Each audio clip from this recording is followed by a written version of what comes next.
I'm Nicole. I'm Rolando. And I'm Eddie Z. And this is Remakes, Reboots, and Revivals, an original podcast about unoriginality. And this is part 1 of our Bridget Jones series. And we're going to be talking about the OG, the original 2001 film, Bridget Jones' Diary. Came out in 2001, co-production of the States and United Kingdom, directed by Sharon Maguire. And it was based on the 1996 book by Helen Fielding, who was a consultant. Did you say it was directed by Jerry Maguire? Sharon Maguire. My gosh. I was about to say, she's like, that wasn't a real person. Show me the money. Yeah. The book was written by a woman, movie directed by a woman, about a woman. Wow. Right? Not something that was as common in 2001. I don't think it's that common today either. Let's be very honest. It's slow, baby steps. It's more prominent, but it's not as common. It's truly not as common. Yeah, how sad. So this movie was a smash hit when it came out. It was produced on a $25 million budget, and it grossed $335 million freaking dollars. That's that's a lot. Yeah. Was it pounds or is it American dollars? No, that's American. That's American. Wow. I mean, at the end of the day, I would say between I think this is an American film about British people. Mm-hmm. So this was back at a time where rom-coms were released in movie theaters and people went and saw them. I think you could make the argument though that Bridget Jones kind of revitalized the rom-com though. Wasn't there there was a bigger string of rom-coms that came out after Bridget Jones' success? 13 Going on 30, The Devil Wears Prada came out in 2006, Legally Blonde 2001. But no, that kind of came out the same year. That was kind of the same year. Before then, though, we were still getting Julia Roberts movies and Sandra Bullock movies. So, how long between? Notting Hill came out in 1999, so only 2 years before. I think that rom-coms really flourished in the 90s, and then they officially died in 2010. So, the 2010s, I'm not going to say the year 2010. They had a 20-so-year period where they were just in their heyday of the contemporary rom-com. Not how they used to make them in the 30s, 40s, and 50s. The more so late 20th century one. Yeah, because I feel like after Bridget Jones, it became more girl-centric a little bit.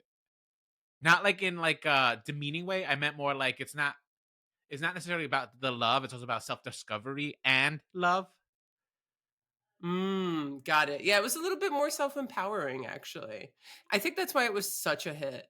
And really quick before we talk about the plot summary too, because we're kind of jumping into it before we talk about the basics of it, is that this was such a smash, whereas Renée Zellweger got nominated for an Academy Award.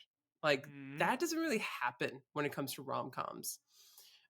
So I just don't want to I want to really highlight how much of a hit this was. I mean, it's 2025 and the 5th film in this series is coming out. So we're on the 5th Bridget Jones's? I'm sorry, you're right. It is only 4. So we're 25 years later. It's 4 movies in the franchise. Yeah, the 4th one is The Mad About the Boy, right? Yeah. Okay, yeah, that's the most recent one. Yeah, I was about to say, woo. What is Bridget Jones even about? In case you're new here, let's tell you what it's about. Bridget Jones is a single woman in her 30s living in London, and she writes in her diary where she tracks her weight, relationships, and efforts to improve herself. And she navigates the ups and downs of her love life, including her complicated feelings for 2 men. Her charming but arrogant boss, Daniel Cleaver, played by Hugh Grant, and the more reserved but dependable lawyer, Mark Darcy, played by Colin Firth. The joke being Darcy. You guys saw through the whole Pride and Prejudice references in this? I mean, essentially, it's Pride and Prejudice. It's a little bit of Pride and Prejudice going on here, yeah. I mean, they took a lot of liberties with Pride and Prejudice, but it is Pride and Prejudice. It's not an adaptation, but it's most certainly, you got the love triangle, you have the beginning, when you meet someone, you have an instant opinion on them that kind of carries throughout the entirety of the story. Yeah, it's the original enemies to lovers, and it's still the one that everyone, references. Colin Firth had played Mr. Darcy in, I think, the 1995 adaptation. It really helped define his career. So I read that part of the reason why he wanted to take this role was so that he could kind of spoof himself in it and kind of, get free a little bit of it. I don't know. I don't see how he got free of it. I think if anything, reinforced it. But yeah, so 3 leads: Renée Zellweger as Bridget Jones, Hugh Grant, Daniel Cleaver, and Colin Firth as Mark Darcy. Okay, relationships with this movie. Had you seen this before? Did you see this growing up? No, I never. I'm watching it for this podcast was the first time I'd seen this film. I actually did see this movie. I'm a big fan of rom-coms during that period. 80s, 90s, aughts. So yeah, I did see this as one of my viewings when it first came out. I think I saw this for the first time maybe 2 years ago. Oh And wow. yeah, full disclosure about me, rom-coms now of 80s, 90s, and aughts are just not my go-tos. They're very tropey, and that's not a complaint. I love movies that are tropey. The tropes, I've realized, though, don't work for me. It's kind of like how the tropes of the Western don't work for Rolando or something. Like, I think Hmm. certain genre of films, everybody responds to certain tropes. And Sure. what the rom-com kind of turned into in the late 20th century was just something that I was like, oh, you know me, I'm so old-fashioned. Eddie calls me a time traveler. I'll take my 40s and 50s rom-coms, like most of, like all 7 days of the week, essentially. Like, what would you say is the difference between modern rom-coms versus those of the 1950s? I don't know. Like, I just don't. Movies nowadays also are just so sarcastic and like they want to be smarter than every other movie and maybe They want even to be smarter meta. They than want to break the you. fourth wall. They want to make like it's like wink, wink. We're better than this. I'm not the target audience. Bridget Jones and other rom coms of this sort, I feel like are made for primarily straight women, which is like Mhm. they're chick flicks, and then maybe like gay men. One of Maybe us it here did depends. watch. Yeah, one of us here. One of the two of us here did watch it. So Look, these all movies should be at the end of the day made for everybody, but there's usually a type of person that will gravitate more towards than others. And I'm not trying to say lesbians don't enjoy these type of movies. I'm saying this one doesn't. So that's my only thing. But I did see it 2 years ago. I kind of needed sometimes I need a break every so often from my old movies, my international movies, my dramas. this isn't counted as international for you. It's a British. It's a half British I consider enterprise. this movie to be very American. And yeah, I thought it was fine. I will say that I think Renee Zellweger is freaking fantastic. You know, I prefer Renee Zellweger with a little meat on her bones. I cannot believe that this is what they considered fat, Yeah, yeah. which is crazy to me because it's It's a only lot 2001. of Yeah. fat shaming So much fat shaming. towards her, but that's true. I think that one of the things that I did, I think this is what probably would attracted this movie attracted me when I was a kid to watch this or when it came out. The fat Uh, jokes.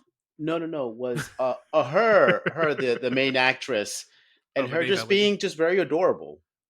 She has a very adorableness, even in her messiness. She looks so like innocent but mischievous, like a little mischief Yeah, she's in very her cute. Plus, she has like appearance. She that. has She has she like has a cute voice. very appeal to her. Hmm. And I feel like she was like the awkward character who was just like fumbling everything before that became very mainstream. Like millennials kind of took that as the way we approach everything, like super awkward and like don't know how to act. And that's Bridget. It's true. It's true. Like the millennials have defined like their entire culture around that kind of persona. I mean, look at the New Girl. Look at the Mindy Project, right? Like these Yeah. women are embodiments of kind of like that. We exist in awkwardness and we can empathize and relate to that because so often we do, right? And I guess that's true. I guess in that sense, we are all Bridget Jones. Definitely. Well, I will say the one way that you're Bridget Jones, Sarah, is that she too watches Frasier. I saw that. Yeah. Unlike Bridget Jones, I don't listen to like all by myself and crying. Oh, I love that Even in my song. most single I love that days, song. you know. I Yeah. did. Well, it's also like that was probably my favorite scene because of her performance. I'm like, look at her lip syncing and her depression to this. Like, it was truly Drag Race worthy. I Mhm. think that opening, I was like, okay, this sets up the movie fine. Like, this is a good opening to kind of be like, this is what you're in store for.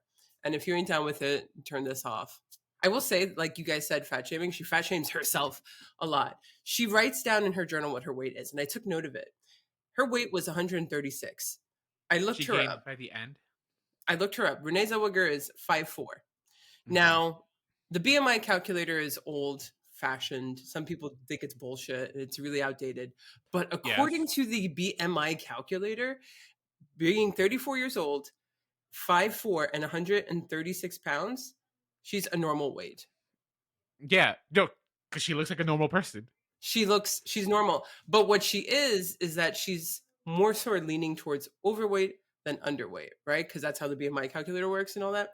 So for her, she's like, oh, like I'm 23.3 on the BMI scale, and at 25, I'm overweight, so I'm a fucking fat ass.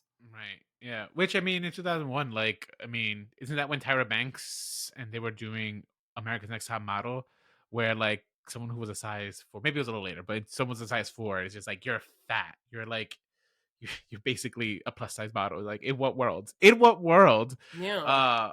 But in this world, apparently, right? Because it's crazy to me that 2001 we were still. You want to think that after 1989 we became like sophisticated modern people, accepting of everyone. It's just like no, not the Oh, case. not the case at all. And yeah, it's kind of, it's sad because it's something that my generation grew up on. And we saw this and we were like, oh, every woman kind of put in the back of their head, oh, okay, you look like Renée Zellweger does in Bridget Jones, which is, she looks great. Yeah, everyone thinks she looks ugly and fat. Like, of course, every girl I know has self-esteem issues. So it's just terrible. But I will also say that's when I realized that the movie was American, because she gave her weight in pounds, not stone. So I was like, this movie's fake British. So I didn't catch that. Good catch. Speaking of British people, Renée Zellweger is not one of them. What do we think of her accent? You could have fooled me. Actually, I didn't know that she was from Texas until I was doing my research for the show. And I've never thought about Renée Zellweger's accent or where she's from, right? And it never occurred to me that she wasn't British when I was watching the film. So good job, Renée. Really? Wow. It didn't, but I also don't consume a lot of British media, so as many of us have probably heard on our social media clips, like I don't care about Wallace and Gromit and may have offended our British friends across the pond. But yeah, like it's not something I think about. So I thought, for me as a passive American audience member, I thought she was convincing. And well, I also think that she approached it right. Her accent's very subtle. She's not like Gavna. She's not over pronouncing anything. It's a very nice southern, like London area accent. And I also just think that she's good. I mean, I do think that Renée Zellweger, she's an two-time Oscar winner, deserved it both times. I think she's kind of like, because she's gone away for a while, she kind of took a couple of years off. She made Judy, and now she's also, after like making that Pam show, hasn't done that much. I think she's just one of the best out there, honestly. Like, I wish she was in more or was more mainstream. I think her movie choices aren't as famous or just don't like hit as well with the public, but she's fucking awesome in everything she does. So I don't know. After this, I was like, wow, the reason why this movie works is because of her. I think it stands on her shoulders. And I don't know. I really, really was a fan of hers. The thing though that was very jarring for me was this commentary on her looks or her weight, and always this sense of making her feel that she wasn't enough. Yeah, that wasn't enough in the men that she encountered. Or her even her own perspective of like what she thinks these men deserve think or of need. her, Yeah, or like think of her. Yeah. So the men being Daniel Cleaver, played by Hugh Grant, and Mark Darcy, played by Colin Firth. She first meets Colin Firth's character in the first scene at a Christmas party where he's wearing, by today's measure, a very tame Christmas sweater, but by 2001's measures, a horrifying Christmas sweater. And he makes some very rude comments about Bridget, who is just, Bridget's bold, she's brash, and she's unapologetically who she is, and it's not everyone's cup of tea. But she still takes shit, though. Would you call her bold? I wouldn't call her bold. I would. I mean, I don't. She doesn't hide in a corner. No, she doesn't. But I think she also lets her messiness just spill out. Like when she's gonna be messy, she's messy, and then it's like I really felt that she wasn't apologetic about it. Yeah. So I think that she like recognized. I think maybe she goofs about it later on, maybe feels bad about it, but she's not apologetic at the moment. Like, oh, I'm messy. Mm. Oh, I'm sorry for being so messy. She awkwardly owns it. Yeah. Yeah, I suppose. Yeah, because like I'm thinking more so like when she presented the writer, right? How she was just so awkward and so like just terrible at doing public speaking. There were some scenes there. So there are certain scenes in this movie that I felt a little disjointed, um, because I didn't understand whether the transition was she drinking before she did the introduction, because there was like almost a drunkenness to her presentation, or Was she or just she just awkward? a very bad public speaker. But there was no build up in either or, too, like Mm-hmm. letting us know, like, usually when a character is really bad at public speaking, you get like comments like, oh my god, I'm so bad at public speaking, oh my god, I'm so nervous. But she wasn't any of those things. She was more caught up with who was there. She does this thing, it's so bad, it's just like, are you drunk? I don't understand what's going on. No, it's true, yeah. And like one of the flaws of this movie is that the editing is not the best, or at least like understanding where we are and at what point in time. But that's just a rom-com, I think, problem. They don't really care too much about passage of time and whatnot, and making things clear between how people got from one thing to another. Darcy, from the moment we meet him, he's kind of a jerk. Yes. He judges Bridget. He treats his girlfriend, who is also a judgmental hoe, but it's his girlfriend. That wasn't I That's the one thing that was confusing, right? Because like it didn't seem like throughout the majority of the film they were dating until later on. Well, they were definitely together in some extent. I mean, Yeah, like she was his date to a lot of things.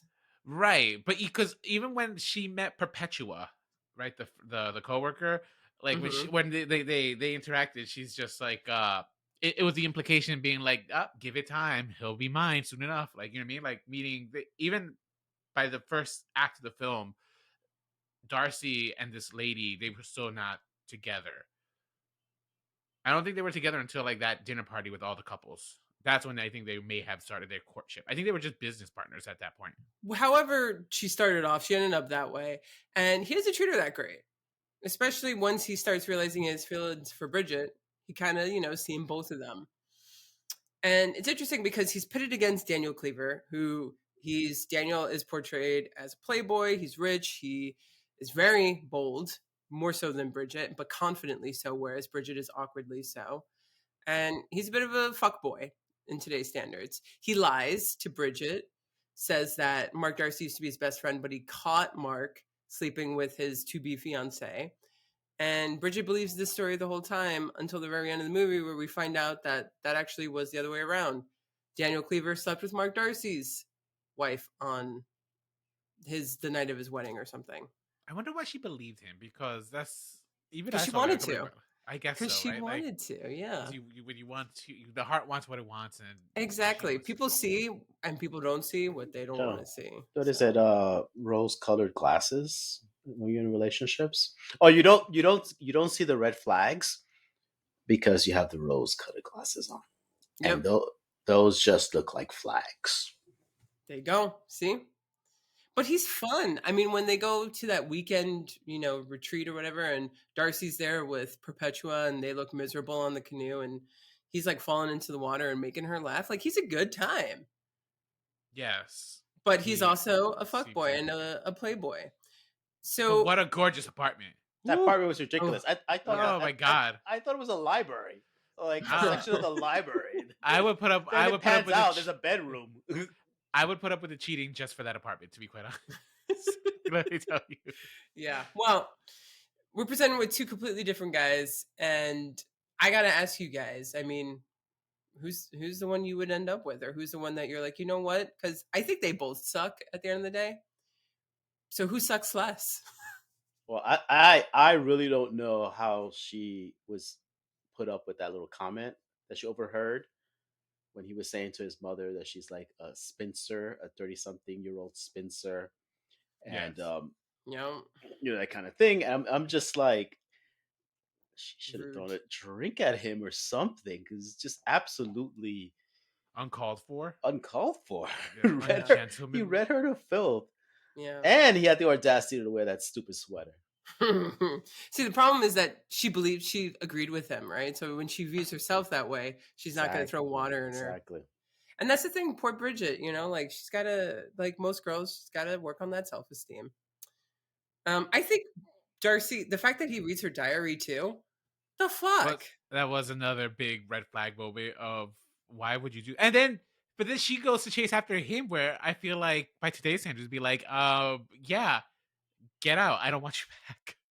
Leave. I'd be, oh wow, my diary was open and he read it. I'd be like, fucking asshole. I'm the bad guy because I left my diary out in my apartment after he came over unannounced. Like, yeah, this is not a movie that I would want to show my female daughter at all, because I feel like this sets very, very bad precedents, I guess. Like, right? Yeah, like, boundaries. these are terrible, terrible lessons. The men just kind of both of them do walk all over her. And it's really pushing this narrative of just like, you can't be happy alone, right? Yeah. Like a 30-something-year-old single person in 2001. I can't believe what a sin it was to be still single. That's also, I think, one of my main problems with rom-coms is that at the end of the day, it is kind of like, what's wrong with you if you end up with someone? Like, that's the ultimate goal in life, right? Is to fall in love and settle for some toxic asshole. So Right. I just don't find any of it romantic. Yeah, I think that ultimately this movie just rubbed me in many ways the wrong way, because it was a cute movie, like it was quirky and stuff. Not particularly well shot in my opinion either. No, very boringly shot. It was very flat in many places. That's just the A plot. I think the B plot of the parents, like her mom walking off on her dad to be with like a TV oil salesman and snake oil salesman, and then running back to her father, and her father just welcomes her back in open arms. I'm just like, in what world? In what? I would not. I actually believe that. I mean, what else does he have? That's the issue, because like at no point did he go out and try to find something of his own either. Yes, but he's not 36 and young, and he's lived his whole life this way, and they've established a whole life together. I mean, if after 35 years together, all of a sudden your life for the past 35 years has changed, you might be hesitant to grow too. That one I understand a little bit better. Now, of course, I would want him to be like, she fucking left you high and dry, man. Like, fuck her. But I understand it. I don't understand why Bridget is so hard on herself. There's no real reason for it. In her circumstances, she's killing it. She's successful. I mean, she's smoking a pack of cigarettes a day with her fabulous friends. Like, I found that so jarring. It was so weird to see people smoking. Yeah. It was so funny. Like, So people just funny. like after dinner, just taking out a cigarette and smoking. And it was like, wow. Which yeah, I it was guess- cool in the movie. Yeah, it was a still thing, because I guess smoking indoors didn't stop until like the mid 2000s, like 2000. Because I was still in high school when we were still allowed to smoke in cigarettes here in Jersey. Really quick, Bridget's mom, messed up or yes, queen? Messed up. A little bit messed up. What did Yeah. she say? Oh, the Japanese, they're such a cruel race. Every time. My God, yeah. Oh, I Like, was she talking did it, more like- so about leaving the husband, though. No, messed up. Well, another element of the movie is about settling, Yeah. right? Mm-hmm. It's about settling because Because Bridget- Hugh Bridget- Grant was going to settle with Bridget. no, He the opposite. Does he care about her, or he just likes the way he just likes the way she makes him feel, Mhm. right? But with her, with Mr. Darcy, what really Mr. Darcy. what really disturbed me was that when she said, "Oh, he said that I like you just the way you are," right? Mhm. And that was the thing that made her feel like, "Oh, that's wonderful." You know? Yeah. He's a nice guy that likes me just the way I am, Mhm. right? And I was like, "Yeah, that's nice." But are we just settling for the guy who just likes you?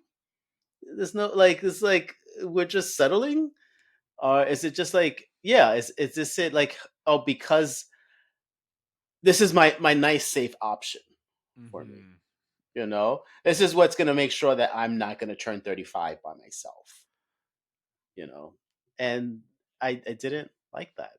I don't know. Like, There is something romantic about the notion of someone saying they love you just the way you are. I know, but it didn't feel that way. I see what you. It did not it's true. feel Because that the way way. he did say it at the party when she's leaving was just like, "I love that you're a hot mess, and I love that you're fat, and I love